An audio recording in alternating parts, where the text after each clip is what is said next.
దేవుని పరిశుద్ధ నామమునకు మహిమ కలుగునుగాక. ప్రియులారా, ప్రభునామన మీ అందరికీ వందనములు. దేవుని వాక్యము ధ్యానిందాము. 1 పేతురు పత్రిక 3వ అధ్యాయము 19వ వచనం. దేవుని దీర్ఘశాంతము ఇంకా కనిపెట్టుచుండినప్పుడు పూర్వము నోహ దినములలో వాడ సిద్ధపరచుచుండగా అవిధేయులైన వారి యొద్దకు, అనగా చెరలో ఉన్న ఆత్మల యొద్దకు ఆయన ఆత్మరూపిగానే వెళ్ళి వారికి ప్రకటించాను. ఆ వాడలో కొందరు, అనగా 8 మంది నీటి ద్వారా రక్షణ పొందిరి.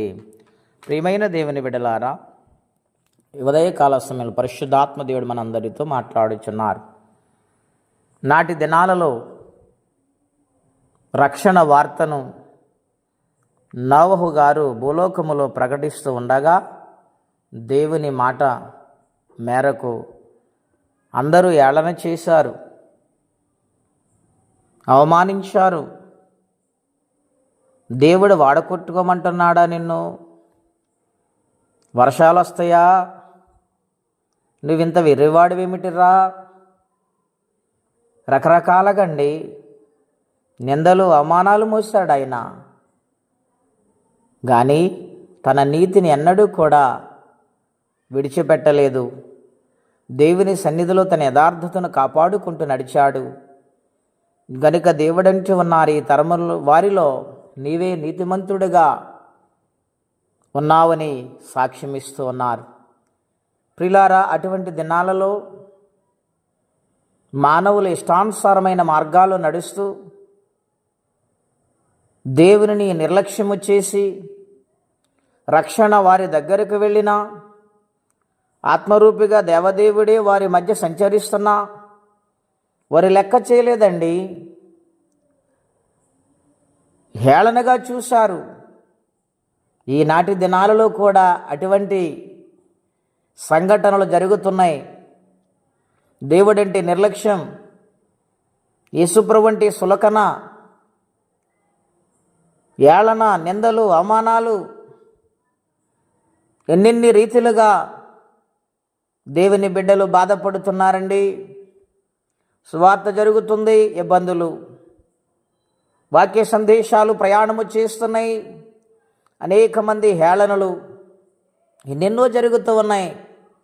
ఆయనను దేవుడు ఎంత ప్రేమమయుడు, ఆయన ఎంత దీర్ఘశాంతుడు, ఒక్కసారి ఆలోచన చేయాలి.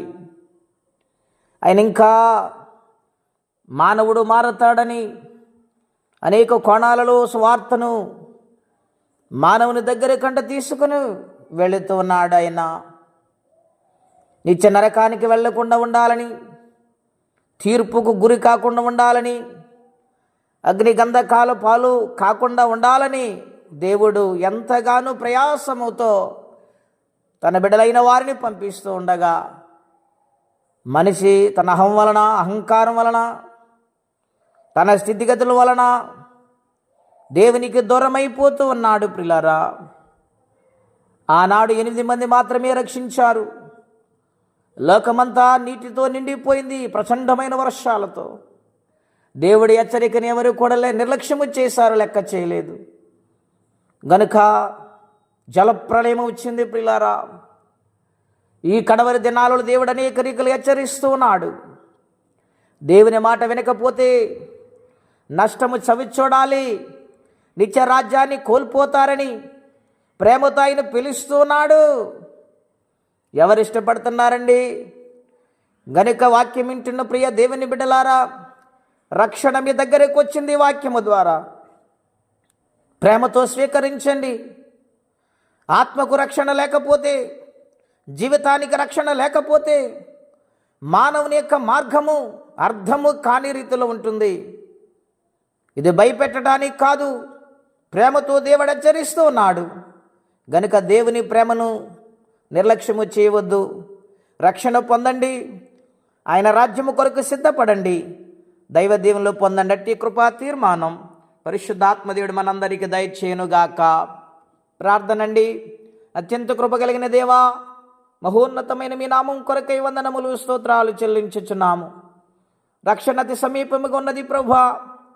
మార్కు సువార్త 16:15 మీరు చెప్పినట్లుగా నమ్మి బాప్తీసం పొందిన వాడు రక్షించబడతాడు, నమ్మని వానికి శిక్ష. మీరు చెప్పండి, విననా వినకపోయినని మీరు వాగ్దానము చేశారు తండ్రి. ఎంతమంది నీ సన్నిధిలో ఉంటున్నారు ప్రభా.